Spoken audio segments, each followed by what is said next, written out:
My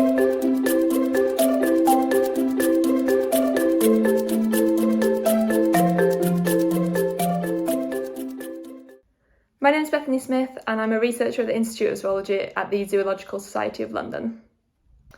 My job is that I'm a postdoctoral researcher, which is essentially a research job that you get after you finish a PhD. A good summary of my research would be that I help people make complex decisions over how to conserve wildlife and natural places. What this means is that I work in a subject area called decision science. So people make lots and lots of decisions every single day. Some of them are very easy, like what to have for breakfast, and then others are a lot more complex. How should we recover an endangered species, for example? And usually there are multiple elements to the decisions that we have to make, especially in conservation. And there's very, very rarely one correct answer about what to do. So basically we're stuck with these very, very complex decisions that we kind of need like a transparent way to be able to see what to do to help conserve that species or natural environment. And one thing that makes conservation decisions very complex is that you also have lots of different people with lots of different values and belief systems. And so what we try to do in decision science is make sure that all of those people have their values and belief systems heard and very transparently laid on the table so that we're factoring in lots of different things other than just what we might think of as like the pure science. So my current project is actually developing a recovery strategy for red squirrels in England.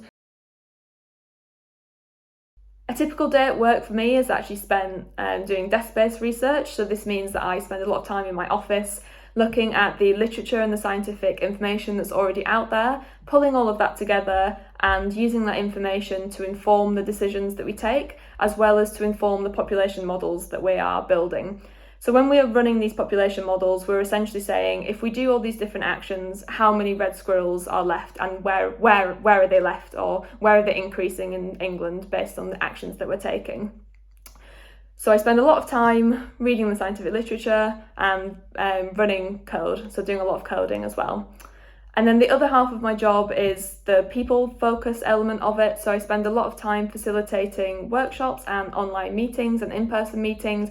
I'm really trying to understand what it is that everybody cares about. What are the different opinions in the room? Why do people feel that way? What do they want to achieve? What do they hope to see in the future for red squirrel conservation? And just really trying to make sure that everybody feels heard and understood and has all of their values incorporated into their decision. So I find all of my research exciting, but there are certain things that you wouldn't necessarily expect from working on red squirrels in England. So I get to travel abroad quite a lot, and this is partly because I help teach the decision science tools that I use on a day-to-day basis. So it's actually quite a new approach to research in the UK that is very heavily used in the US and other places in New Zealand as well. So what I do is I help people learn how to use these tools, and that can mean travelling all over the place. So one really exciting thing that happened was I got to travel to the Southern Hemisphere for the first time last year when I was helping the IUCN run a workshop on using decision science in animal translocations. So that was really fun. I got to spend a week in the Atlantic forest just teaching the kind of tools that I use in decision science to lots of different people working on lots of very, very cool projects, and just meeting lots of nice people and learning all about the projects that they work on. So yeah, traveling abroad and helping other people is always very, very cool.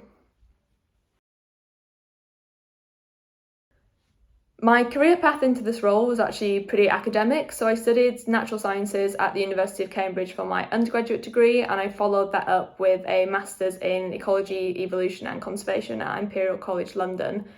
Last year I finished my PhD at Nottingham Trent University, and that was all about human-wildlife coexistence in Romania.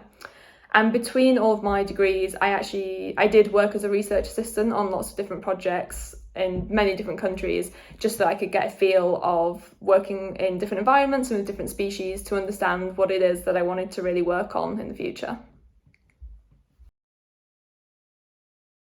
If I could meet my younger self and give me some advice or some reassurance, it would definitely just be a bit of reassurance that it's all worth it. Just keep persevering through the revision, through the exams, through the PhD thesis writing.